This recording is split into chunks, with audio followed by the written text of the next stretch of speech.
오늘은 에베소서 말씀 7번째 설교가 되겠습니다. 하나됨이란 선택이 아니라 하나님의 명령입니다 라는 제목으로 말씀 나누려고 합니다.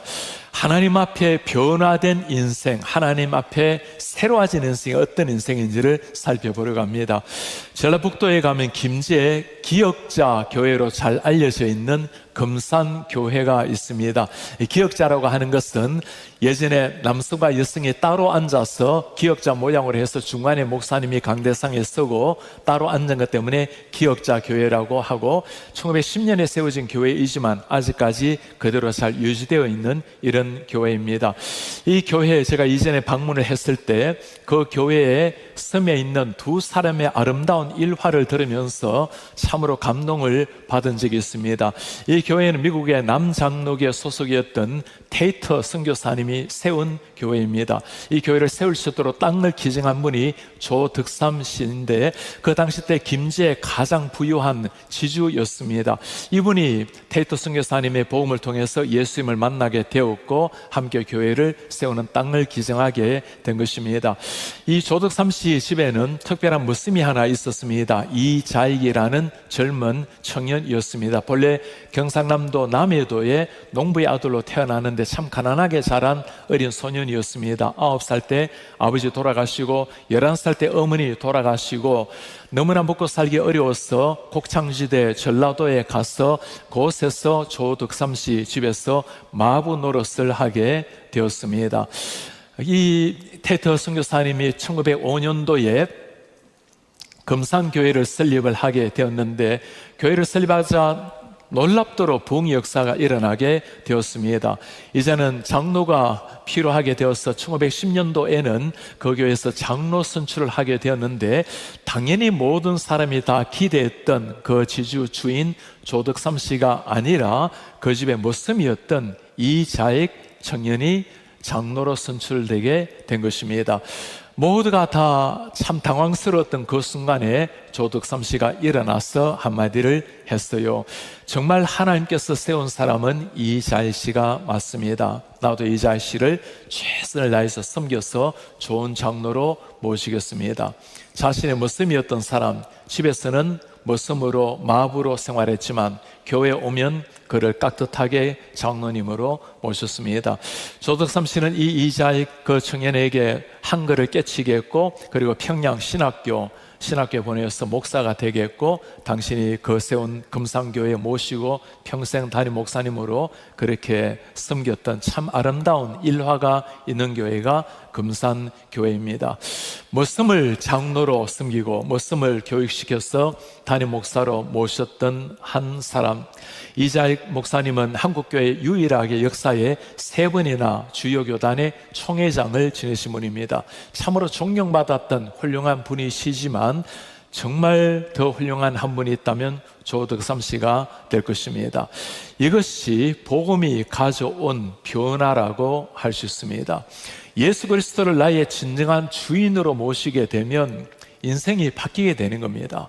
가치관이 바뀌게 되는 겁니다.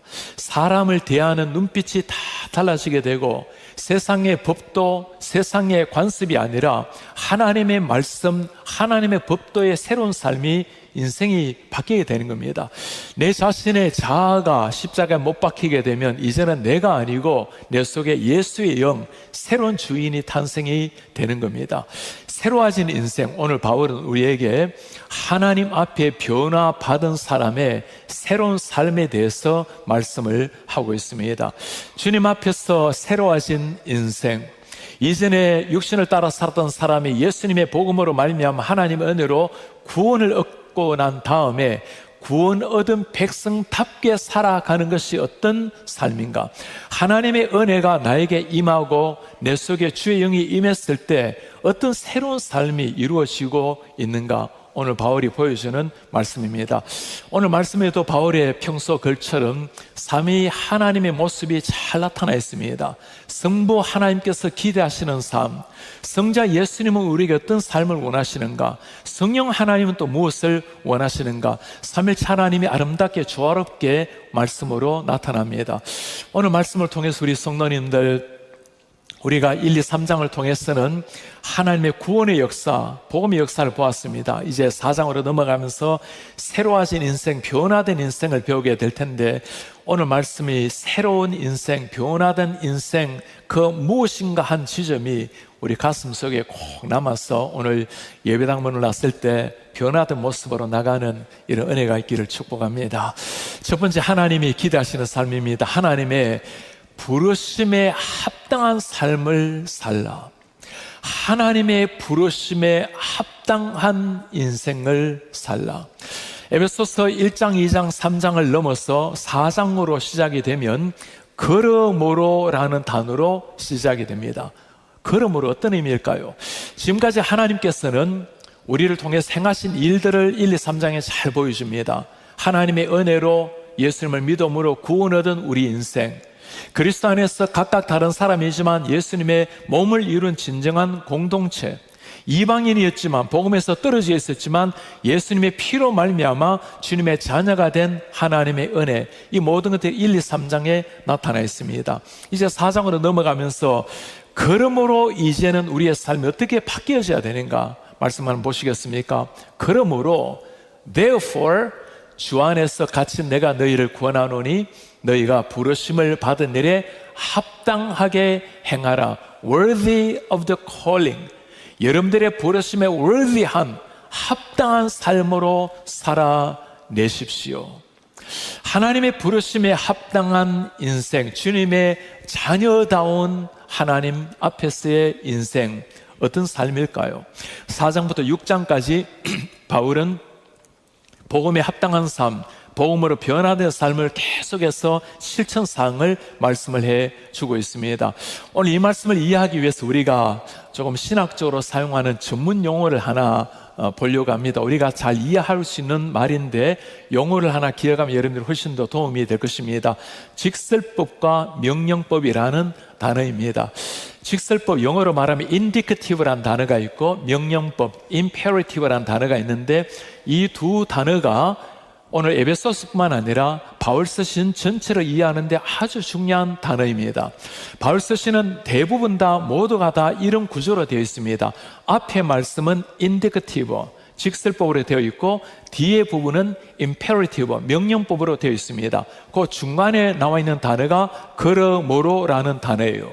앞에 하나님이 행하신 일, 그러므로 이제는 너희가 이렇게 살라는 겁니다. 자, 직설법이라는 것은 복음이 선포하는 일, 하나님이 행하신 일. 명령법은 그러므로 복음에 대한 응답으로 살라는 겁니다. 우리가 해야 될, 신자들이 해야 될 일이라는 거죠. 밑에 직설법을 다시 한번 보시면 예를 들면 이렇습니다. 하나님이 은혜로 나를 구원하셨다. God has saved me by His grace.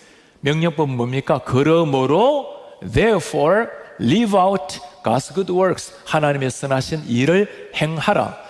에베소서뿐만 아니라 빌립보서, 골로새서, 로마서 모든 바울 서신이 앞에는 직설법, 하나님이 행하신 일, 후반부에는 명령법, 우리가 해야 될 일을 말씀을 하고 있습니다. 오늘 4장으로 들어가면서 이제는 하나님이 행하신 일에 근거해서 우리가 행해야 될 일을 하나씩 설명을 하고 있습니다. 자, 이 말씀을 이해하기 위해서 중요한 것이 한 가지가 있습니다. 순서가 중요해요. 순서는 반드시 인디케티브, 직설법에 근거해서 명령법이 나오는 겁니다. 하나님의 행하신 일에 근거하여 하나님의 백성의 삶이 나온다는 겁니다. 거꾸로 되면 안 된다는 겁니다. 기독교의 복음이라는 것은 하나님이 행하신 구원의 역사에 반응하는 신자의 삶입니다. 신자의 삶이 있다고 기독교인이 되는 것이 아니고 기독교인이 되었기 때문에 신자의 삶을 살아라는 말씀입니다. 1923년도에 약 100년 전에 메첸이라는 학자가 쓴 중요한 책이 하나 있습니다. 그래서 메첸은 필라델피아에 있는 웨스트민스터 신학대학원을 세웠던 학자였습니다. Christianity and Liberalism이라는 기독교와 자유주의라는 책을 썼어요. 이 책을 보면 아주 핵심이 바로 이 의미입니다. 기독교는 무엇인가? 자유주의란 무엇인가? 기독교는 그리스도께서 너를 위해 죽으셨다. 이게 인디케티브, 직설법이죠. 그러므로 therefore 하나님을 사랑하고 이웃을 사랑하라. 이게 명령법이라는 겁니다. 기독교는 예수께서 우리를 위해서 죽으셨기 때문에 우리는 주님을 사랑하고 이웃을 사랑하라는 겁니다. 자유주의란 건 무엇인가? 자유주의라는 것도 역시 기독교 이름을 가지고 행동을 하는데, 자유주의는 하나님을 사랑하고 이웃을 사랑하라, 이게 임페러티브가, 명령법이 먼저 나오는 거예요. 살면 이렇게 사랑하고 헌신하고 희생하면, 그러면 then 하나님이 너를 받아주실 것이다. 자유주의라는 것은 다른 말로 말하면 이게 바로 종교라는 거죠. 열심을 내면 신이 감동해서 우리를 받아주신다는 것, 기독교는 그게 아니라는 겁니다. 복음은 하나님이 우리를 살리셨기 때문에 살아난 사람답게 주님 앞에 살라는 겁니다. 순서가 중요하다고 말씀을 드렸습니다. 하나님이 행하신 일에 근거해서 합당한 삶이 나타나야 된다는 말입니다. 이 말씀을 기억하면서 또 한 가지 우리가 생각해야 될 것이 있습니다. 누구에게 이렇게 살라라는 말씀이 주어졌을까요? 대상이 누구일까요? 모든 사람에게 주어진 말씀이 아닙니다.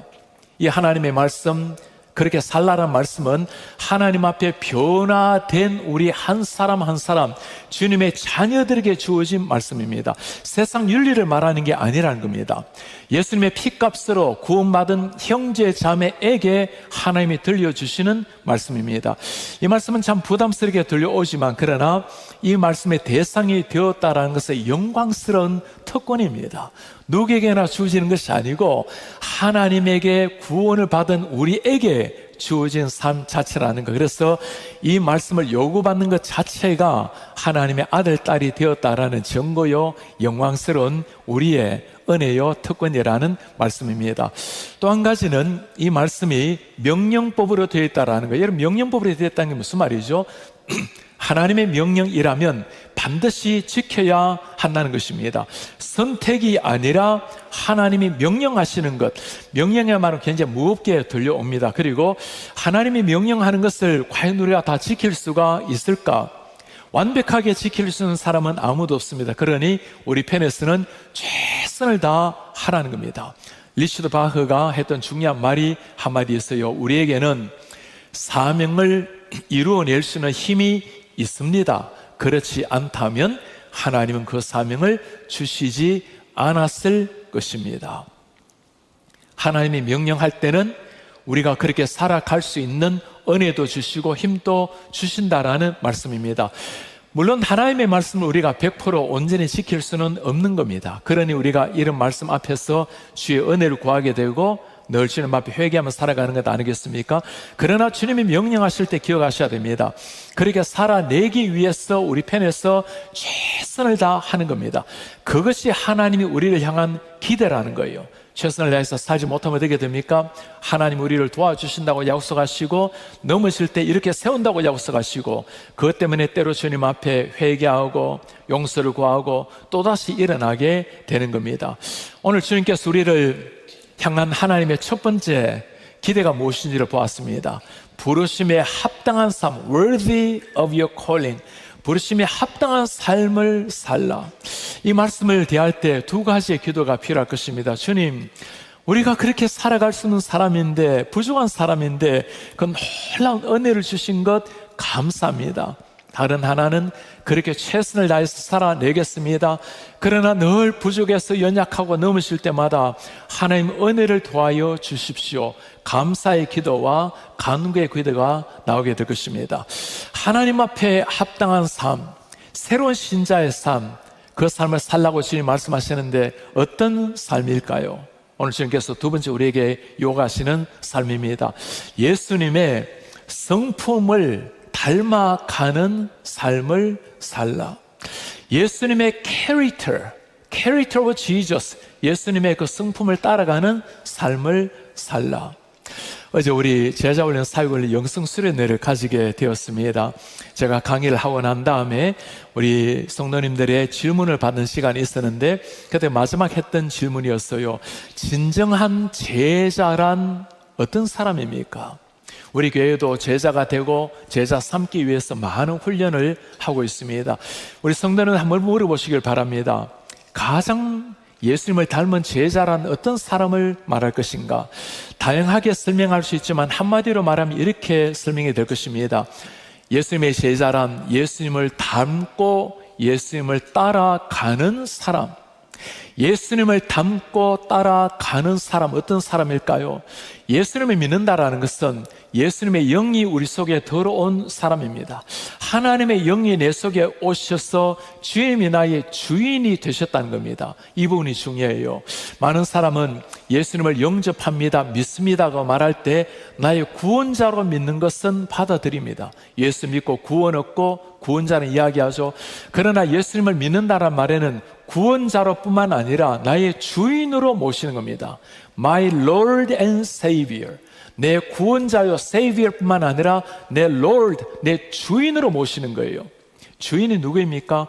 오늘날 주인이란 말과 1세기 때 주인이라는 것은 굉장히 다릅니다. 1세기 때 주인은 내 생명, 내 모든 것들이 주인에게 속한 시대입니다. 당시 때 주인이 누구일까요? 당시 때 이때 주라는 말은 큐리오스라는 헬라어 단어입니다. 당시 때 큐리오스가 누굽니까? 라면 로마의 황제입니다. 황제가 큐리오스가 아니라 예수가 내 주인이라고 말한 사람, 그것 때문에 사람들이 순교당해서 죽어가는 겁니다. 주님이 나의 주인이라고, 내 구원자라고 받아들이는 것, 이게 진짜 제자라는 겁니다. 예수 믿고 구원 얻고 행복하게 지내고 그것은 한쪽이고, 예수를 믿고 구원 받을 뿐만 아니라 주님을 나의 주인으로 모시고 살아가는 것, 이런 사람에게는 심령의 변화가 일어납니다. 성품 변화가 일어나요. 진정한 예수님을 닮아가는 성품의 변화, 이 성품이 밖으로 나오게 될 때는 언어가 달라집니다. 정중하게 사람을 대하게 됩니다. 태도가 다 달라지게 되는 거예요. 그 예수님의 성품을 닮아라고 주님이 부탁을 하는 겁니다. 구체적으로 어떤 성품인지 한번 보도록 할까요? 모든 겸손, 온유, 오래 참음, 사랑 가운데서 용납, all humility, gentleness, patience, bearing one another in love, 서로를 사랑 안에서 용서하고 용납하는 것. 이 모든 하나하나가 참 우리가 볼 때는 인간 땅 위에서 참 아름다운 덕목처럼 보이지만 사람의 윤리를 말하는 것이 아닙니다. 하나하나에 예수님이 보여주신 성품, 주님 앞에서 변화된 신앙적으로 다듬어진 이런 성품을 보여주는 겁니다. 세상과 다른 성품, 예수 안에서 변화된 성품. 우리 성도님들 이제 하나하나를 잠시 살펴보면서 내가 정말 이 성품을 제대로 발휘하고 있는지, 보여주고 있는지, 나에게 필요한 것이 어떤 것인지를 한번 자세히 한번 돌아보시길 바랍니다. 모든 겸손으로 대하라. 겸손이라는 것은 상대방보다 자기를 단순하게 낮추는 것을 의미하는 것이 아닙니다. 하나님 앞에서 내가 누구인지를 발견하고 살아가는 모든 삶, 이게 겸손이에요. 하나님이 하나님이시고 그 앞에서 내가 누구인지를 깨닫고 그 앞에서 살아가는 것. 여러분, 인간이 첫 타락이 왜 타락됐습니까? 겸손을 잃어버리고 교만했기 때문입니다. 자리를 잘못 찾은 거예요. 하나님을 하나님의 자리에, 인간을 인간의 자리에 포지션을 해야 되는데 먹지 말라 한 실과는 하나님의 명령입니다. 본인이 판단해서 먹어도 된다고 판단해서 먹고 범죄한 것. 인간의 교만은 하나님 앞에 범죄하게 된 원인이요, 겸손할 때 하나님의 말씀에 순종할 수가 있는 겁니다. 예수 그리스도가 내 온전한 주인이 되어 살아가는 사람, 이게 진짜 겸손이라고 말할 수 있습니다. 제가 원래 보스턴에서 공부할 때는 첫 시작이 구약이 전공입니다. 그리고 신약을 공부하게 되었는데 제 생애에 가장 신학 공부에 영향을 미쳤던 한 교수님은 골든 휴거버거이라는 교수님이십니다. 교수님께서는 골든 코넬 신학대학원에서 구약 교수님으로 계시면서 보스턴에 가장 유래 있는 유서 깊은 뉴 파크스트리트 교회의 담임 목사님이기도 하셨습니다. 우리 목회자들이 몇 년 전에 그 교회에 가서 교회를 설명을 듣고 또 목회 철학을 듣고 탐방을 한 적이 있습니다. 교수님께서 저에게 가장 가르쳐준 중요한 가르침은 Preaching Christ from the Old Testament, 우리 Old Testament뿐만 아니라 New Testament, 모든 Old Scripture, 모든 성경에서 예수 그리스도를 어떻게 설교할 것인가. 우리가 모든 성경이 예수를 말하고 있다는 걸 잘 알지 않습니까? 어떻게 예수님을 해석하고 설교할 것인가를 참 잘 해석학적으로 가르쳐 주셨어요. 제가 한국으로 돌아가서 교회 생활을 하면서 학생들한테도 예수 그리스도 어떻게 해석하고 가르칠 것인가 늘 많이 강조했습니다. 한 번은 교수님에게 제가 편지를 쓰게 되었어요. 교수님, 우리 학생들을 잘 모르시지만 우리 학생들은 교수님의 이름을 잘 알고 있습니다. 제가 수업 시간마다 교수님께 배운 이 사실에 근거해서 늘 가르치면서 교수님의 이름을 자주 언급을 합니다. 교수님의 이메일의 첫 문장이었습니다. 학생들이 나의 이름을 그렇게 기억한다니 고맙지만 참 유감입니다. 우리가 기억해야 될, 가슴에 새겨야 될 유일한 이름은 예수 그리스도 한 분뿐입니다. 그분은 예수 그리스도를 해석하고 설교하는 것뿐만 아니라 정말 삶으로 예수 그리스도를 따라간 진정한 겸손의 제자였습니다. 겸손이라는 단어, 이번에 제가 겸손 단어를 연구하면서 참 특별한 걸 하나 발견을 했어요. 오늘날은 겸손이 참 좋은 덕목으로 이해가 되지만 예수님 시대 고대 사회에서는 겸손이라는 것이 피해야 될 부정적인 단어로 여겨졌다는 겁니다. 그렇지 않을까요? 로마 시대 때는 겸손이 아니라 힘이 지배했던 시대입니다. 무력, 파워, 세계를 점점 확장시켜가던 그 시대에는 겸손이 아니라 자기를 당당하게 세웠던 이런 힘의 원리, 그러나 예수님께서는 정말 하나님을 아는 사람, 예수님의 성품을 닮은 사람이 겸손한 사람이라고 말씀을 합니다. 우리 성도님들, 내 속에 주인 되신 예수 그리스도, 주인을 살아내는 땅 위에서의 윤리가 아니라 예수의 성품으로 살아내는 이런 겸손한 종들 되시기를 바랍니다. 두 번째 부탁은 온유에 대해서 말씀을 하고 있어요. 온유하다라는 것은 그냥 조용하게 살아가는, 말없이 살아가는, 수원하게 살아가는 그런 것을 말하는 것이 아닙니다. 온유라는 것은 내 속에 모든 것을 다 가지고 있지만 그러나 상대를 높이며 예수님의 품성을 가지고 살아가는 것, 젠틀한 모습, 온유를 가지고 윌리엄 바클리가 했던 해석이 있어요. 온유한 사람은 화를 내야 할 때 분노할 줄 알고, 우리는 온유하면 그냥 화도 모르고 그냥 착하게 사는 것처럼 얘기하는데 그게 아니란 겁니다. 화를 내야 할 때 분노할 줄 알고, 그래서 말해야 할 때는 절대 화를 내지 않는 사람이다. 여러분, 예수님이 기억나지 않습니까? 하나님의 성전을 더럽혔을 때 상을 엎으시면서까지 분노하셨던 우리 예수님, 독사의 자식들이라고, 회칠한 무덤이라고 외쳤던 세례 요한, 그렇습니다. 불의에 한가할 줄 알고 하나님 앞에 잘못된 것을 바라보며 분노할 줄 아는 사람, 온유한 사람, 우리가 생각하는 온유와 다르다는 거예요. 여러분, 성경에 가장 온유한 사람이라고 모세를 설명합니다. 모세가 어떤 사람이죠? 출애굽의 명장입니다. 홍해를 가른 사람, 그 수많은 수백만 명 사람을 이끌고 나온 사람, 그 모세를 두고 지면에서 가장 온유한 사람이라고 표현해요. 그러나 모세가 본래 그런 사람이 아니었습니다. 젊을 때 혈기왕성할 때 사람을 때려 죽였던 사람이에요. 도망갔던 사람입니다. 진짜 온유함이라는 것은 우리의 인격, 우리가 갖춘 게 아니고 하나님이 우리 속에 오셔서 빚으셔서 하나님의 성품이 내 속에 들어온 사람, 그들을 두고 온유라는 말을 표현을 하는 겁니다. 신앙적 온유, spiritual gentleman은 어떤 사람일까요? 특별히 우리의 언어, 말을 할 때 온유하게 말할 줄 아는 사람, 상대방을 품고 따뜻하게 세울 수 있는 사람, 늘 격려하고 긍정의 언어를 쓸 수 있는 사람, 한 사람 한 사람을 정중하게 소중하게 대하는 사람, 하나님의 형상으로 지어만든 사람입니다.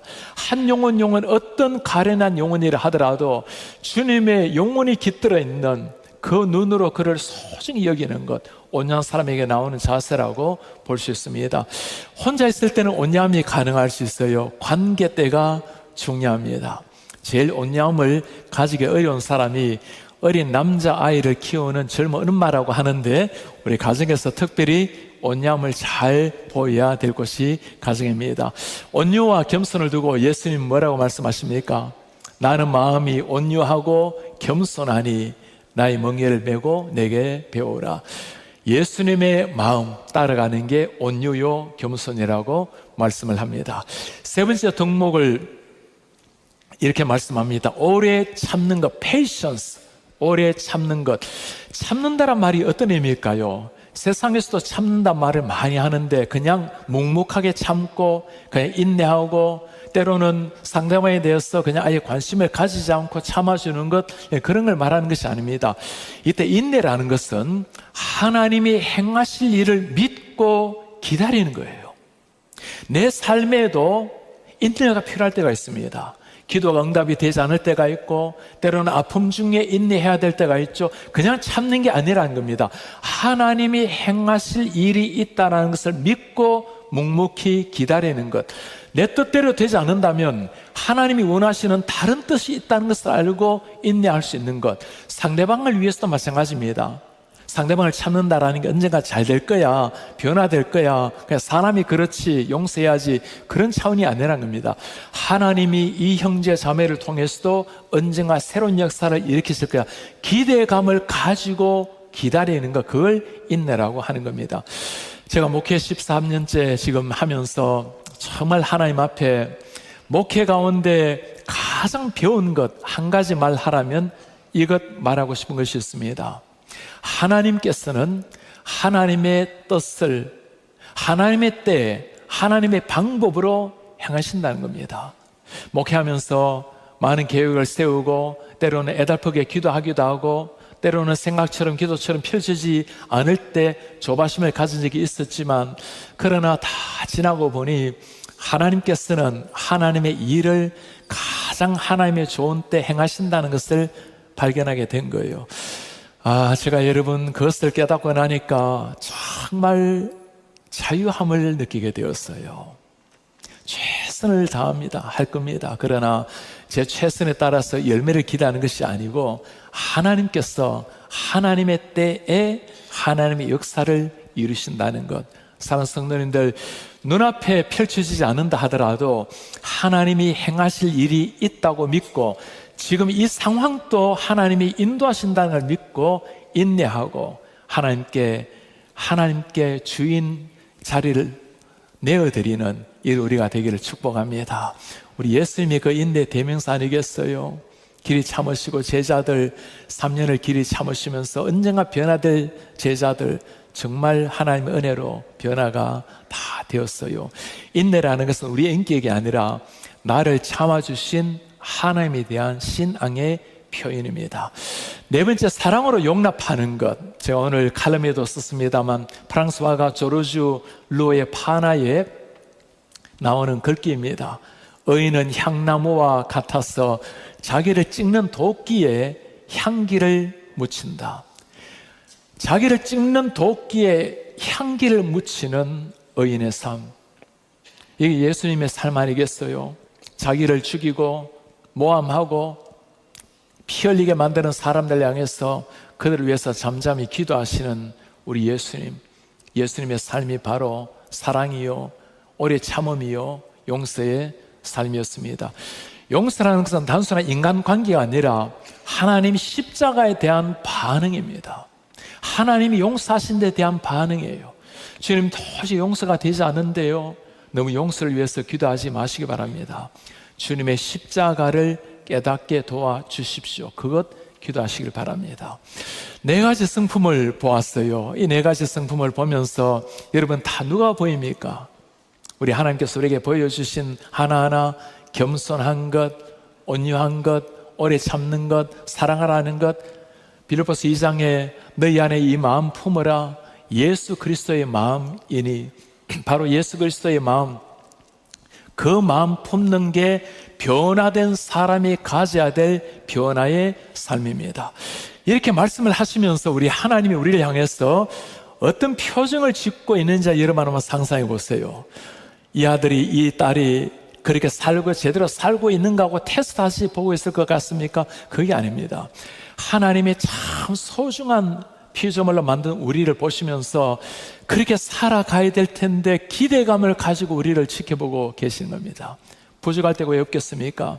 그때마다 주님 은혜를 주십시오. 넘어질 때가 왜 있겠습니까? 주님 다시 손을 붙들고 일으켜 세우게 되실 겁니다. 주님 앞에 부름받은 사람, 부름에 걸맞는 사람, 예수님의 성품을 가슴에 잘 새기고 주님 앞에 매일매일 새로운 인생 올려드리는 이 우리가 되기를 축복합니다. 마지막으로 변화된 삶의 가장 중요한 한 가지입니다. 성령님의 하나됨을 힘써 지켜라. 성령님의 하나됨을 지키는 삶을 살라. 하나님의 부르심에 합당한 삶, 예수님의 성품을 닮아가는 삶, 그리고 성령의 하나 되게 하신 것을 지키는 삶. 지금까지는 개인의 삶을 이야기했어요. 이제는 공동체의 삶입니다. 우리 교회가 어떻게 하나님 앞에 변화된 삶을 살아내야 할 것인가? 우리가 원래 추구하고 있는 together의 삶, 성령께서 하나로 묶어주셨으니 하나를 살아내라는 겁니다. 각기 다 다른 사람이지만 예수님의 몸된 지체가 되었으니 몸된 지체답게 하나로 만들어내라는 거예요. 뭐라고 말씀하십니까? 평안의 매는줄로 성령이 하나 되게 하신 것을 힘써 지켜라. Eager to maintain the unity of the Spirit. 힘써 성령이 하나 되게 하신 것을 지켜라. 힘써 지켜라. 이 말씀을 헬라어로 한번 살펴보면 굉장히 의미가 있어요. 헬라어 단어 한번 보시겠습니까? 영어로 읽어보면 이렇습니다. 스푸다존테스, 에스푸다존테스, 힘쓰다, 노력하다, 이런 의미예요. 원래 이게 문부적으로 보면 현재 분사형으로 되어 있는데 뒤에 테스 이런 게 들어가면 분사형을 가리켜요. 계속적으로 의식적으로 노력을 하라는 의미입니다. 그리고 때레인이라는 단어도 마찬가지예요. 역시 현재 부정사인데 이 의미도 계속 해나가라는 겁니다. 계속 지켜나가라, 유지하라. 무슨 말일까요? 힘써 노력하고 힘써 지켜 유지하라. 우리말로 번역할 때는 힘써 지켜라. 하나됨을 힘써 지키라고 두 번이나 강조한 이유가 무엇일까요? 그만큼 하나됨이 쉽지가 않다는 것이고 그만큼 하나됨이 중요하다는 겁니다. 해도 되고 안 해도 될 선택의 문제가 아니라 예수님이 우리를 불러주셨다면 주님의 성품을 가지고 정말 그렇게 하나 되어 살아가라는 겁니다. 이게 기적 같은 일 아니에요. 다 각자 다르게 태어났고 기질이 다르고 삶의 배경이 다 다르고 가족들도 하나 되기 쉽지 않은데 성령 안에서 하나됨을 지켜라.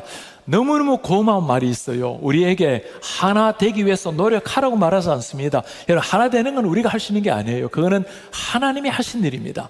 하나님이 존재적으로 하나를 묶어 주셨으니 이제는 하나됨을 살아내라는 거예요. 하나님이 하시는 일은 하나 되게 하신 일입니다. 우리가 할 일은 하나 된 것을 살아내는 일입니다. 주님의 제자들, 사복음서의 제자들, 주님의 은혜로 구원은 다 얻었어요. 하나 되게 만들었습니다. 그러나 그들은 하나를 살아내지를 못했어요. 사도행전 넘어가서는 전혀 달라집니다. 요한과 베드로가 성전에 기도하러 올라가면서 뭐라 말합니까? 우리를 보라. 함께 동력하는 놀란 역사가 일어났어요. 주님의 제자들 어떻게 모두가 다 그렇게 한결같이 순교할 수가 있었을까? 형제가 죽어가는 걸 보면서 그들은 함께 연합했고 하나의 공동체가 있었기 때문에, 영적 스크럼을 짜고 있었기 때문에 그렇게 순교의 제물로 주님 앞 기꺼이 설 수가 있었던 겁니다. 영적 동지애가 있었기 때문이에요. 시너지 효과란 말이 있죠. 제가 이걸 읽고도 참 믿기 어려운 일이 있었는데, 말 한 마리가 끄는 힘이 2톤 정도가 된대요. 두 마리가 끄면 몇 톤일까요? 4톤이죠. 그런데 23톤을 끈다라는 연구 결과를 보았습니다. 제가 참 보고도 믿기가 어려웠어요.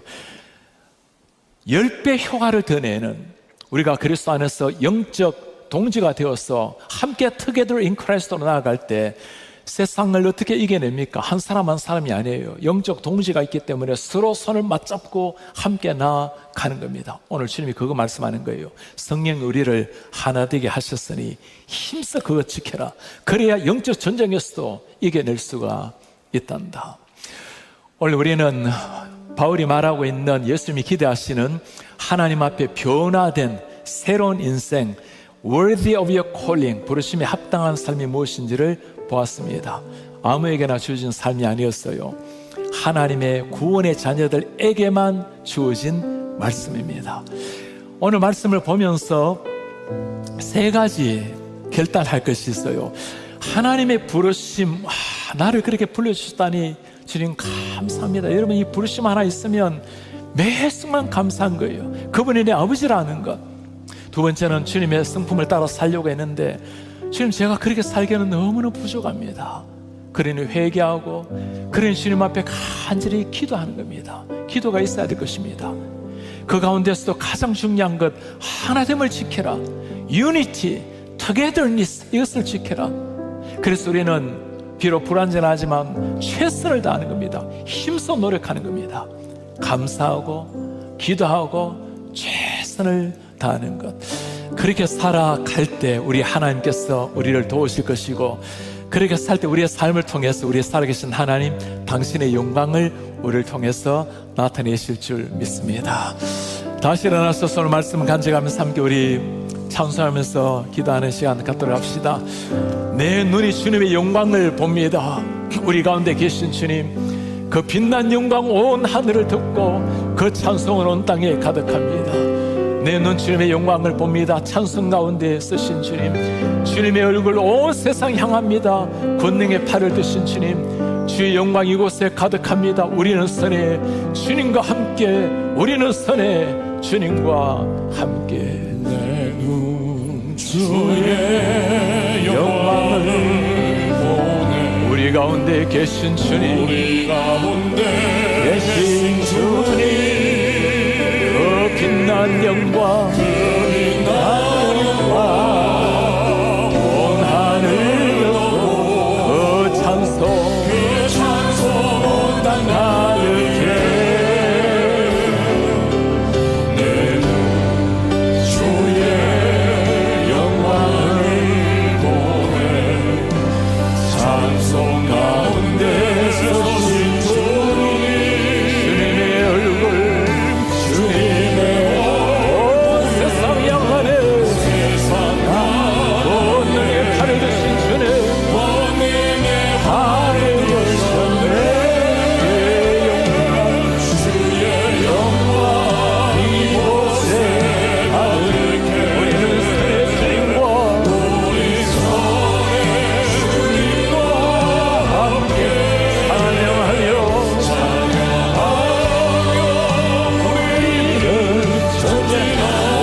모든 열방 죽을 때까지,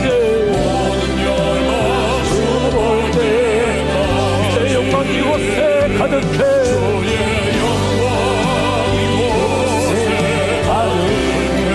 우리는 선해 함께 찬양하며 전진아 모든 열방, 모든 열방 주님을 볼 때까지, 모든 열방 주님 볼 때까지, 모든 열방 주님 볼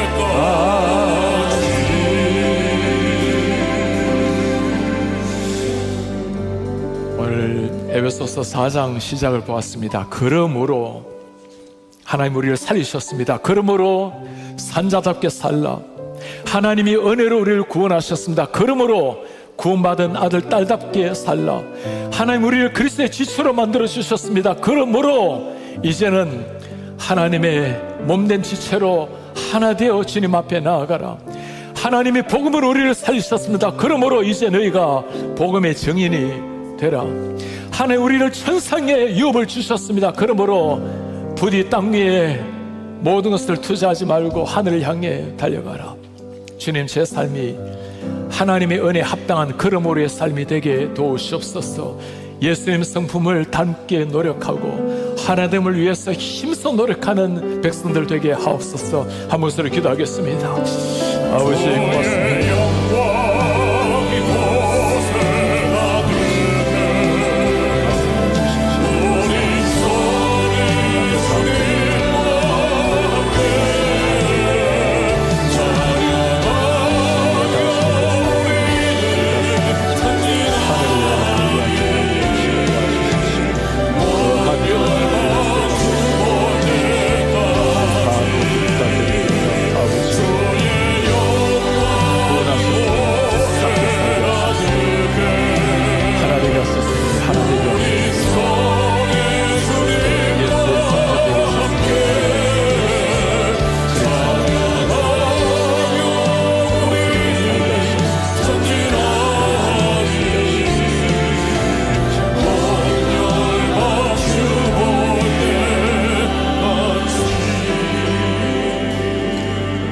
우리의 존귀하신 아버지, 참 자격 없고